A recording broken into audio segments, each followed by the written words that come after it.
भारत माता की इनकलाब वंदे। साथियों, आज हम अपने आदर्श शहीद आजम भगत सिंह जी को श्रद्धांजलि देने के लिए यहां पे एकत्रित हुए हैं। आज के दिन को शहादत दिवस माना जाता है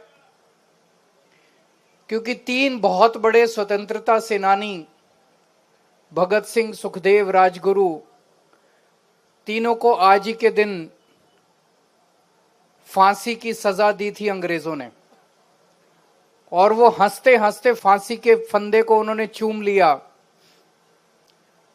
उस वक्त के पूरे भारतवर्ष को नहीं, पूरी दुनिया के लोगों को उन लोगों ने अपने शहादत से इंस्पायर किया था। लेकिन आज 100 साल हो गए, लगभग 100 साल के बाद भी आज के एक एक नौजवान के दिल के अंदर भगत सिंह बसते हैं।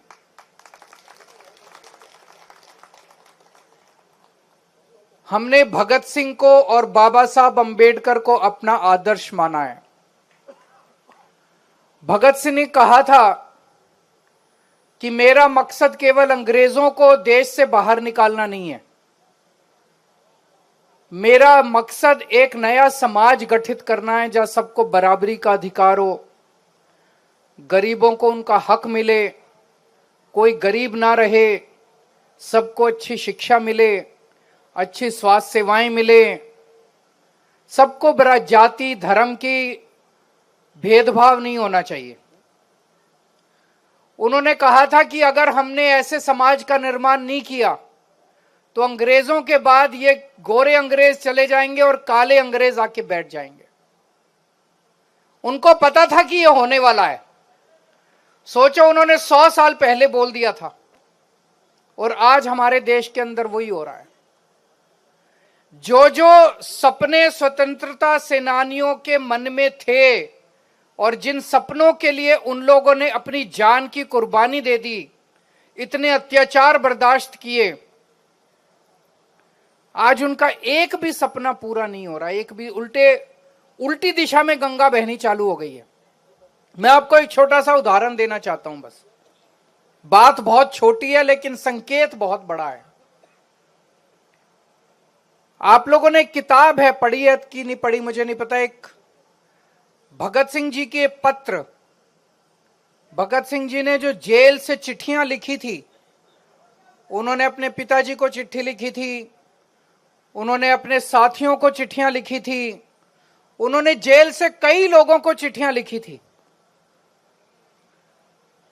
और वो चिट्ठियां जेल से जब बाहर जाती थी तो बकायदा अंग्रेज अधिकारी उसको सेंसर करके पढ़ के और फिर बाहर भेजते थे। और उन चिट्ठियों को अगर आप पढ़ें तो उसमें काफी विस्फोटक मटेरियल होता था, अंग्रेजों के खिलाफ काफी कुछ लिखा होता था। फिर भी अंग्रेज उन चिट्ठियों को उसके साथियों, उनके साथियों के पास भी भेजते थे, पिताजी के पास भी भेजते थे, उनके रिश्तेदारों के पास भी भेजते थे। जब मैं जेल गया, मैंने एक चिट्ठी लिखी एलजी साहब को, 2 लाइन की चिट्ठी। जब मैं जेल में था, मैं मुख्यमंत्री था, मैंने इस्तीफा नहीं दिया था। तो जब 15 अगस्त का समय आया तो 15 अगस्त के मौके पे मुख्यमंत्री झंडा फहराता है। तो मुझे चिंता हुई कि 15 अगस्त को इस बार कौन झंडा फहराएगा। तो एलजी साहब को मैंने एक चिट्ठी लिखी कि एलजी साहब, इस बार 15 अगस्त को चूंकि मैं जेल में हूं, मैं झंडा नहीं फहरा पाऊंगा, इसलिए हमारी मंत्री आतिशी जी को झंडा फहराने के लिए इजाजत दी जाए। बस, इसमें तो कोई आतंकवाद नहीं है, इसमें तो कोई मैं भड़का नहीं रहा किसी को, कोई गलत बात नहीं है इसमें। तो ये सिंपल सी चिट्ठी थी। ये चिट्ठी मैंने जेल के सुपरिंटेंडेंट को दे दी। मैंने कहा, जी इसको देख लो, चिट्ठी को वेट कर लो, सेंसर कर लो और एलजी साहब तक पहुंचा दो। वो चिट्ठी एलजी साहब को नहीं पहुंचाई गई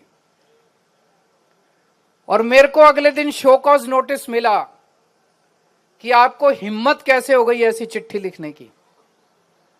क्यों ना शो कॉज कर दिए मिला गया, क्यों ना आपकी जेल में मिलने वाली सुविधाएं बंद कर दी जाएं। मैं सोच रहा था यार, इसलिए आजादी की लड़ाई लड़ी थी क्या?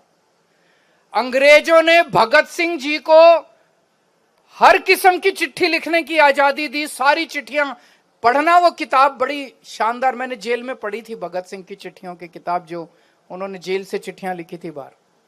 उनको सारी चिट्ठियां लिखने की आजादी अंग्रेजों ने दी थी।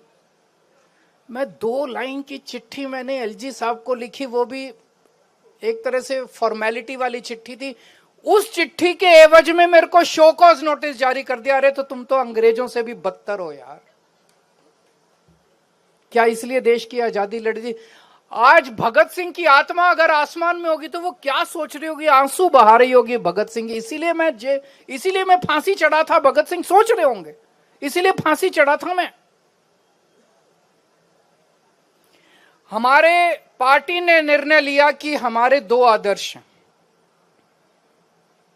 बाबा साहब अंबेडकर और शहीद आजम भगत सिंह। हमने मेरे घर पे, जहां मैं कमरे में बैठता हूं, मेरे घर पे भी जितने लोग आते हैं दोनों की फोटो लगी हुई है। घर पे भी जितने हमारे दिल्ली सरकार में दफ्तर थे सबके ऊपर उनकी फोटो थी। पंजाब में जितने दफ्तर हैं सब में, हर दफ्तर में भगवंत मान साहब के, सारे मंत्रियों के सारे दफ्तरों के अंदर उन दोनों की तस्वीरें हैं।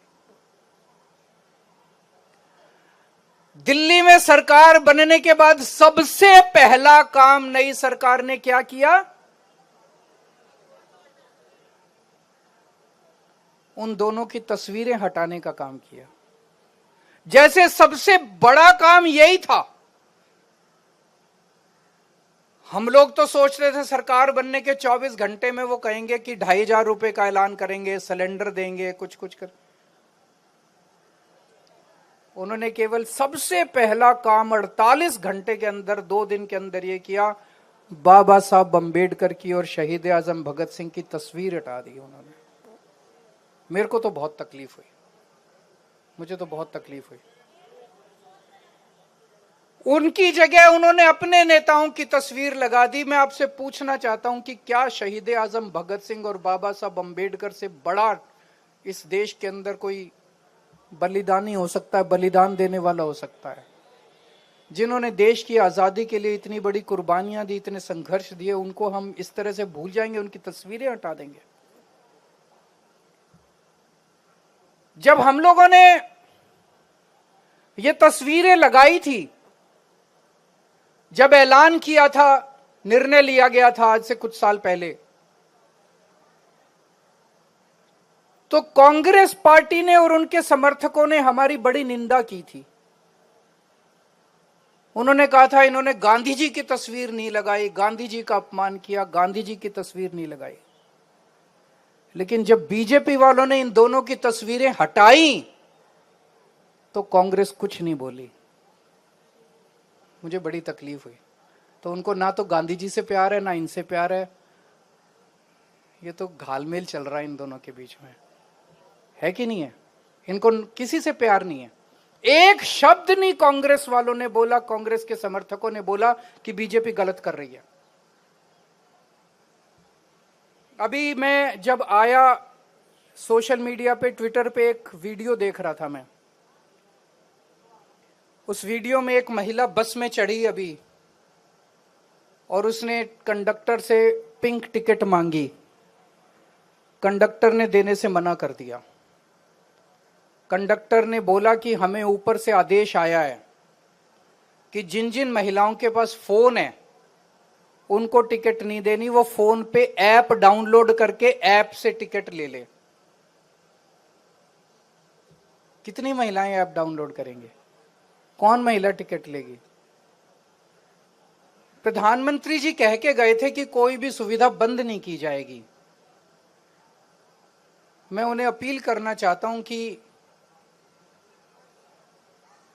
आपका बड़प्पन तब है जब आप कुछ नई सुविधाएं दें। जो आज मौजूदा सुविधाएं दिल्ली के लोगों को मिल रही हैं वो बंद ना करें। लाखों लाखों महिलाएं रोज दिल्ली की बसों के अंदर सफर करती हैं। बहुत सारी महिलाएं हैं जो इस फ्री बस सफर की वजह से दूर दूर तक अब नौकरी करने लगी हैं, अपना काम धंधा करने लगी हैं। दूर दूर जाके भाई कई बेटियां ऐसी हैं जो कॉलेज की पढ़ाई अब कर पा रही हैं। उन सबको तकलीफ होगी अगर फ्री बस का सफर बंद कर दिया गया। आपने कहा था 8 मार्च को 2,500 रुपए आपके अकाउंट में आ जाएंगे, लोग उसकी इंतजार करते रह गए। आपने कहा था होली पे गैस का सिलेंडर मिलेगा, लोग इसकी इंतजार करते रह गए। जो वादे आपने किए थे वो वादे पूरे करो ना। आप पुरानी सुविधाओं को भी बंद करते जा रहे हो, ये तो धोखा हो जाएगा लोगों के साथ, ये तो सही नहीं है।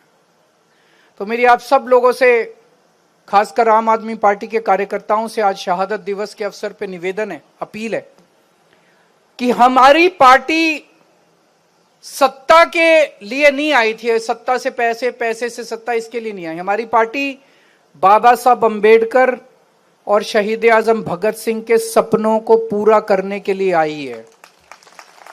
और ये ऐसे नहीं पूरे होंगे, उसके लिए बहुत बड़ी बड़ी कुर्बानियां देनी पड़ेंगी, लड़ना पड़ेगा, संघर्ष करना पड़ेगा। और आज हमारी पार्टी का एक एक कार्यकर्ता वो संघर्ष कर रहा है, चाहे वो सड़क पे कर रहा हो, चाहे असेंबली के अंदर बैठ के कर रहा हो, चाहे संसद के अंदर जब संजय सिंह दहाड़ते हैं तो पूरा देश सुनता है उनको कि किस तरह से ये संघर्ष करते रहना पड़ेगा हम लोगों को। और मैं पूरी तरह, मुझे विश्वास है कि जब आज के दौर का इतिहास लिखा जाएगा तो ये लिखा जाएगा कि केवल आम आदमी पार्टी थी जिसने इन क्रूर शासकों के खिलाफ संघर्ष किया और लड़ाई लड़ी थी। बाबा साहब अंबेडकर, शहीद आजम भगत सिंह,